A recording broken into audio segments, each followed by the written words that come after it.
Bonjour et bienvenue pour un nouveau Bourdeaux News. Nous sommes en compagnie aujourd'hui de Laurent d'Embellimur. Je crois que vous le connaissez, ça fait déjà un moment que vous le voyez traînasser dans le quartier. Non, traînasser, c'est pas vrai, ils nous ont fait des super murs. D'ailleurs, on va tout de suite parler des 48 heures, enfin la performance du mur La Bourdonnette magnifique, qui nous fasse un petit compte rendu. Laurent, c'est à toi.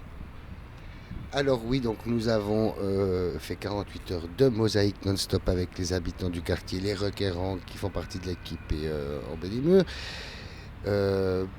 Quelques personnes de l'extérieur, des amis de la mosaïque sont aussi venus. En gros, il y a quand même eu, je crois, près de 200 personnes qui ont quand même travaillé, posé quelque chose, dans une ambiance alors super sympa, un temps magnifique. Non, c'était un tout bel event. Et c'est un aspect performance qu'on n'avait encore jamais fait avant et puis qui a donné vraiment d'excellents résultats, tant en termes de quantité de mètres carrés mosaïqués qu'au niveau de l'ambiance et de la qualité humaine qui se dégage d'une activité comme ça. Donc on va refaire, en tout cas c'était vraiment super cette première.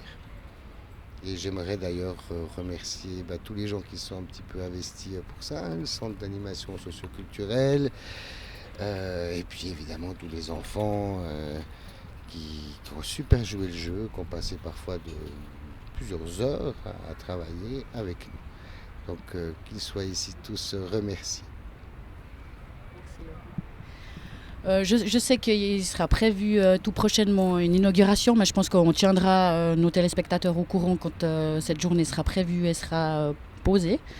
Donc vous serez tous conviés bien sûr à l'inauguration du superbe mur dont vous avez participé. Je crois qu'on peut aussi faire une petite salutation à M. Meyer de la Gérance qui a été aussi royal, comme dirait Laurent. Exactement. Merci beaucoup Laurent. Et puis on enchaîne directement, on part dans les Hauts de Lausanne. On va aller visiter la tour de Sauvablin. C'est un reportage qui a été proposé par Jonathan.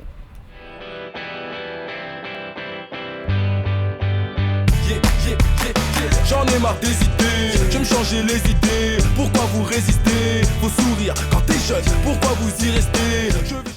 La tour de Sauvablin est une tour en bois massif située sur les hautes de la ville de Lausanne, achevée le 29 novembre en 2003.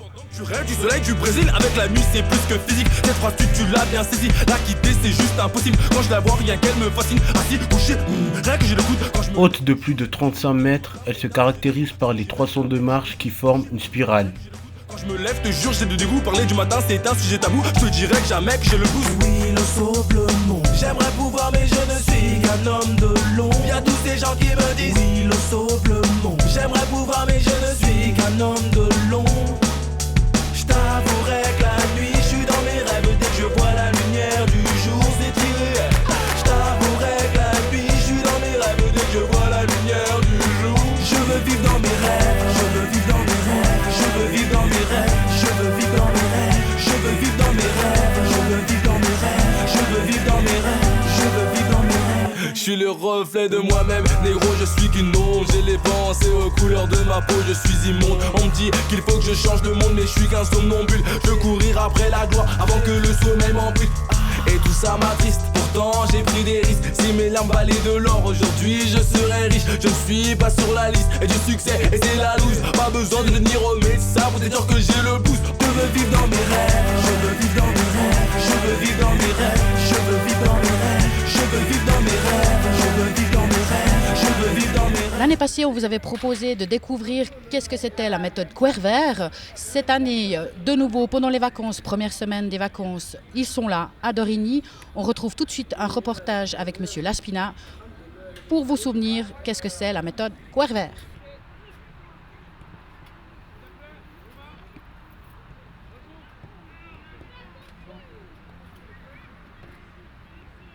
La méthode Querver a été créée en 1984 par Alfred Galussian et Charlie Cook, qui sont deux éducateurs anglais, et ils se sont inspirés des méthodes d'entraînement de Will Curver, qui est un Hollandais, qui est toujours vivant d'ailleurs, et qui avait basé sa méthodologie sur les feintes des grands joueurs. Donc aujourd'hui, Curver Coaching est une méthode d'entraînement basée sur la technique qui englobe tous les aspects du jeu moderne. En quoi consiste réellement cette méthode ?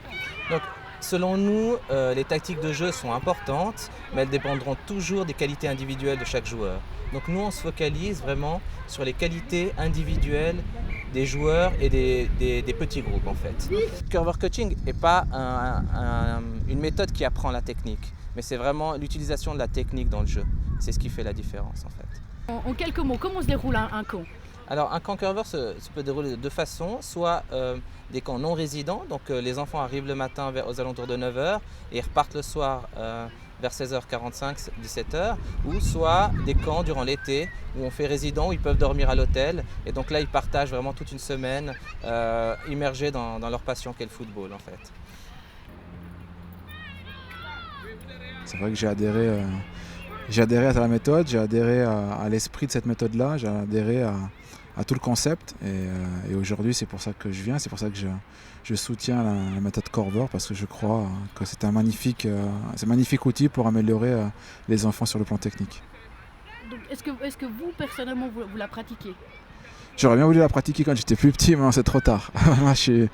Là, je suis largué, je pense que les enfants là font des gestes que moi j'arrive même pas à réaliser, donc c'est pour ça que j'y crois. Je crois que l'âge de la technique c'est jusqu'à 14 ans. Après ça devient plus compliqué à la travailler, même si c'est pas perdu, mais tout ce qui est acquis avant 14 ans est un bagage qui vraiment est dans les poches et on ne doit plus en discuter, donc il faut juste le peaufiner. Et c'est vrai que la méthode Curver est vraiment une magnifique méthodologie pour leur donner tous les outils pour qu'à partir de 14-15 ans, ils peuvent mettre les autres aspects du football, qui est l'aspect psychologique, l'aspect physique, l'aspect tactique. Mais qu'au moins la technique de base est acquise, la technique, les dribbles, tout ce qui, je dirais, fait aujourd'hui les grands joueurs, c'est-à-dire vraiment tous les outils pour qu'ils puissent un jour peut-être devenir professionnels, quoi. Comment dire, on voit maintenant que des bons joueurs, souvent, ils partent à l'étranger, vous en êtes la preuve vivante. Mais est-ce que vous pensez que justement cette méthode, si elle est prise tôt, maintenant qu'elle est impliquée tout ça, est-ce que peut-être les joueurs auront plus de plaisir à rester ici en se disant on a une qualité de jeu qui devient aussi bonne et qui... Oui, je pense que ça peut faire un plus. Je crois que c'est sûr que s'ils voient que les clubs commencent à se structurer d'une manière professionnelle et qu'il y a une méthodologie de travail, un système de jeu unique, et qu'ils voient qu'ils sont chouchoutés, et qu'ils voient qu'on veut vraiment tout leur donner pour qu'ils puissent accomplir leur rêve, ce qui est devenir joueur professionnel, ils auront sûrement plus envie de rester dans leur club d'origine. Moi, j'ai pas eu cette méthodologie-là de travail, mais j'ai toujours adoré le Renan et je l'adore toujours. Mes enfants y jouent.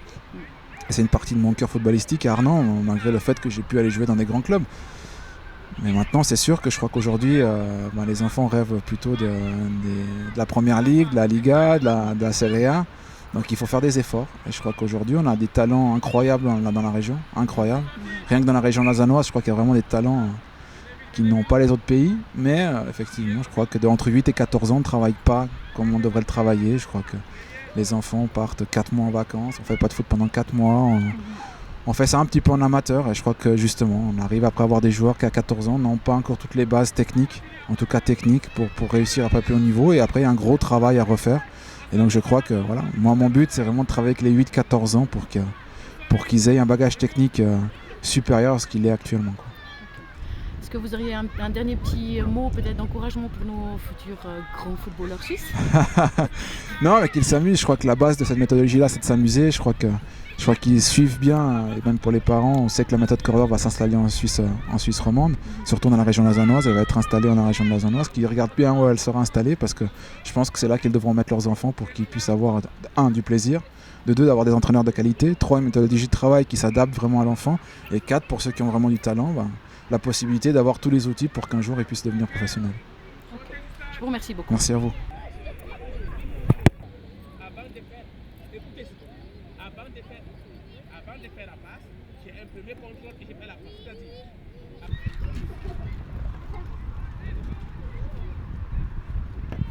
et la passe, à toi, la passe. Ouais, et très précis ta passe, excellent. Et puis gauche. Oui, hop, la passe, réveille-toi. Voilà, t'es prêt? Voilà, bien. J'encourage vraiment les jeunes à participer au camp Curver, simplement parce qu'on apporte beaucoup d'enthousiasme, beaucoup de jeu, et en fin de compte, on se rend compte que les enfants sont très heureux en participant au camp Curver, et quand un enfant est heureux, c'est quand même la plus belle des choses, donc voilà.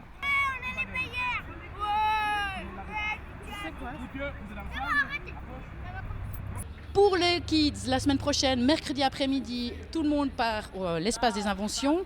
Et oui, c'est pourquoi? C'est pour les doigts dans le cerveau. Donc rejoignez les kids mercredi prochain. Creative Vida, petite annonce, les premiers ateliers commencent lundi 3 octobre à 8h30. Vous êtes invités à y participer, il y a encore des places, renseignez-vous ou à TV Bourdonnette ou au centre socioculturel ou directement vers Nadège, je crois qu'on vous en a assez parlé. Donc lundi 3 octobre, le premier cours, ensuite tous les premiers lundis du mois. Vous êtes invités à y participer.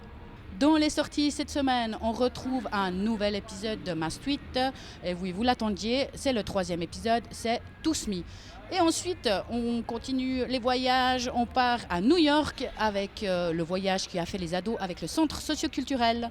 Et dans les rétros, on retrouve cette semaine le Bourdosique, ma grand-mère indigne. Et c'est ainsi que s'achève Bourdo News pour cette semaine. À la semaine prochaine. Bye bye.